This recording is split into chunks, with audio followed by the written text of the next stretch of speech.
ආයිබෝවන් සුබ දවසක් කියලා මම ඔයගොල්ලන්ට මේ ලස්සන සුන්දර පරිසරයක් පෙන්වන්න හදන්නේ. මොකද්ද සුන්දර පරිසරය කියන්නේ? අහලා පාලින් ඇහෙන කුරුළු කොබොයියන්ගේ නාදත් එක්ක මේ වගේ මේ පාලු පුරම් බෙල්යායක අපේ රටට වටිනාම සම්පතක්. බුදුහාමුදුරුවෝ දේශනා කරපු ධර්මයත් එක්ක ඒ කියන්නේ අපේ මේ අපේ රටට තියෙන අපේ මිනිස්සුන්ට තියෙන බලවත්ම සම්පතක් තමයි වෙන්න. මොකද්ද මේ සම්පත? මෙන්න බලන්න. මේ බලන්න ඔයගොල්ලෝ මම මේ කුඹුරු යාය මෙහෙම තනියෙන් පෙන්නනවා. මේ කුඹුරු යාය තනියෙන් පෙන්නනවා. එතකොට මම මේ ඉස්සරහට ඇවිල්ලා මේ කුඹුරු යාය මෙතනින් පෙන්නනවා. බලන්න. එතකොට මේ ලෝකේ මේ රටේ කොච්චර ලස්සන සුන්දර දෙයක්ද. එතකොට මේ විදිහේ මේ තෘණ කාලා මේ විදිහේ තෘණ කාලා මේගොල්ලන්ගෙන් අපිට ලොකු අපේ ජීවත් වීමට අවශ්‍ය පරිසරයක් ගොඩ නැගෙනවා. එතකොට මේගොල්ලෝ මොකද්ද කරන්නේ? මේගොල්ලෝ පරිසරයේ තියෙන ඖෂධ ගස් මේගොල්ලෝ ආහාරයට ගන්න. මේකත් ඇවිල්ලා අපේ වෛද්‍යවරයෙක් හා සමාන කෙනෙක් තමයි. ඔයගොල්ලෝ හොඳින් තේරුම් ගන්න, පැහැදිලිව වටහා ගන්න. එතකොට අපිට වෛද්‍යවරු කියන ඕගොල්ලෝ කොළ කන්න. එතකොට ඕගොල්ලන්ගේ ලේ පිරිසිදු වෙනවා. ඕගොල්ලෝ නිතර පළතුරු ಜಾති කන්න. ඒවන් අපේ ලේ පිරිසිදු වෙනවා.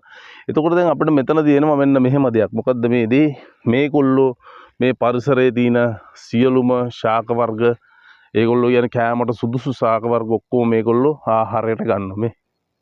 මේගොල්ලන්ට පේනවනේ මේ. ඒකට ආහාරයට ගන්නවා. ආහාරයට ගත්තට පස්සේ මොකද්ද වෙන්නේ? මේගොල්ලන්ගෙන් අපි යම්කිසි කිරි. එතකොට කිරි කියන්නේ ඒගොල්ලන්ගේ දරුවන්ට වෙන් කරන කිරි අරගෙන අපි ශරීරයට අපි අතුල් කරගන්නවා. ඒ කියන්නේ අපි ඒක ආහාරයක් වශයෙන් ගන්න. ගත්තට පස්සේ මොකද්ද අපිට වෙලා තියෙන්නේ? අපේ ශරීරයට මේගොල්ලෝ මේ පරිසරයේ කාපු සෑම කොළයකම සෑම ගහකම තියෙන බෙහෙත් ඖෂධ අපේ ශරීරයට එකතු වෙනවා. එතකොට ඈත කාලේ මිනිස්සුන්ට තිබ්බේ නැහැ කොලෙස්ටරෝල්, තිබ්බේ නැහැ ප්‍රෙෂර්, තිබ්බේ නැහැ සීනි, තිබ්බේ නැහැ. එතකොට ඒ වගේ ලෙඩ වලට භාජනය උනේ නැහැ. මොකද හේතුව ඒගොල්ලෝ තිබුණේ එතකොට පරිසරයේ මේ විදිහට තනකන මේ වගේ සතුන්ගේ මේ කිරි ආහාරයට ගැනීමද. එතකොට ඒ වගේ මේ සතුන්ගේ මස් ආහාරයට ගන්නවා. එතකොට මේ පරිසරයේ තියෙන මේ කුඹුරු යායවල වල වැවෙන එක පලා වර්ග ආහාරයට ගන්නවා. ගමේ ගොඩේ හැදෙන මේ ගහේ කොළේ ගෙඩිය කනවා. එතකොට මේ වගේ මේ මඩ පොලොක් මඩ ටිකක් පෑගෙනවා.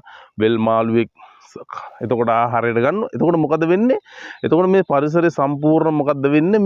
මේ පරිසරයේ තියෙන ඖෂධ කොටස් සියලුම දේ මනුස්සයාගේ ශරීරයට ඇතුල් වෙනවා. එතකොට අපේ ශරීරයේ ලොකු ගැන ශරීරයට ආහාරයක් ගත්තට පස්සේ අපේ ශරීරයේ විශේෂ වෙන දෙයක් තමයි අපේ ශරීරය තුළ විශාල පරාවර්තනයක්. කියන්නේ විශාල ශක්තියක් පිහිටවන්න ගන්නවා. එතකොට මේ ශක්තිය පිහිටවනකොට මොකද්ද කරන්නේ? අපේ ශරීරය ඇතුලේ තියෙන අනවශ්‍ය මේද කොටස් අනවශ්‍යයි කියන සියලු දේ අපේ ශරීරයෙන් එළියට දාන. මොකද ඒකොල්ලෝ අපේ ශරීරේ මලානික වෙච්ච සියලු දේ එළියට දාලා ඒකොල්ලෝ ශරීරය ඇතුලේ යම්කිසි බලයක් පිහිටවනවා. එතකොට අර කියන්නේ කන්න එයා කාලා නැතුවද කොහෙද? එයාගේ ඇඟේ මස් ටිකක් නැහැ. එතකොට මේ මස් කියන දේ නිෂ්පාදනය වෙන්නේ කොහොමද? නිර්මාණය වෙන්නේ කොහොමද? අර ශරීරය ඇතුළේ ලොකු පරාවර්තනයක් කරනවා. ඒ කියන්නේ ලොකු බලයක් පිහිටවනවා.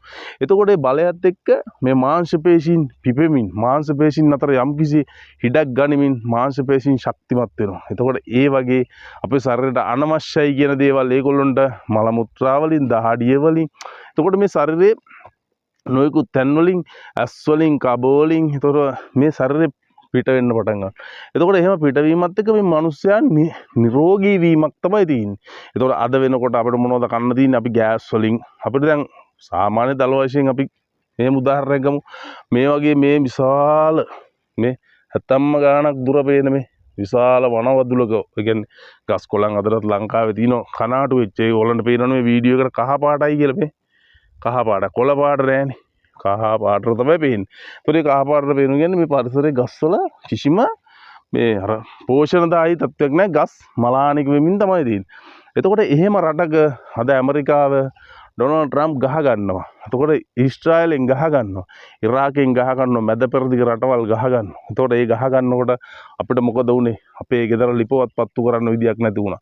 අපිට තීනවයි කියන හාල් 500වත් අපිට ලිපේ තියලා උයාගෙන කන්න බැරි වුණා. මොකද හේතුව? අපිට ගෑස් නැති වුණා. මොකටද අපිට ගෑස් කියන දේ මේ මහ පොළොවේ වෙන පැත්තකට අවශ්‍ය දෙයක්. අපි ඇයි ආහාරයට ගන්න ඒවා? මහා පොළොවට ඔරොත්තු නොදී ගිනි කන්දක්සේ මේ මහා පොළොව පලාගෙන උඩට එන ගෑස් අපි ආහාර වලට එකතු කරලා අපි ශරීරයට ඇතුල් කරනවා.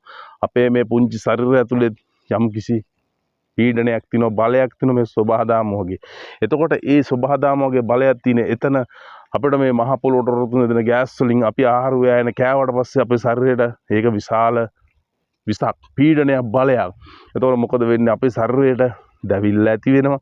එතකොට නොයෙකුත් ලෙඩ ඇති වෙනවා, හති එනවා, ශක්තිය අඩු වෙනවා, හීන වෙනවා, නොයෙකුත් දේවල් වෙනවා. ඉතින් ඒක හින්දා අපි මේ සමාජය තුළ අපි මේ වගේ වටිනා රටක වටිනා දූපතක ඉපදිලා මෙන්න මේ වගේ ලස්සන පරිසරයක් ගොඩනගා ගන්නේ නැතුව අපේ අද කාලේ ඉන්න ජනාධිපති එතකොට මේ කුෂිකර්මාන්තයේ පැත්තෙන් ඉන්න මේ ගොවි මේ පැත්තෙන් ඉන්න ඒගොල්ලෝ මේ සමාජ ජීවත් වෙන අනිත් මිනිස්සු නීතිමය පැත්ත මෙන්න මේ වටිනා සම්පත් වලට මාර විදියට අභියෝග කරනවා. මේවා විනාශ කරන්න මාර විදියට උත්සාහ කරනවා.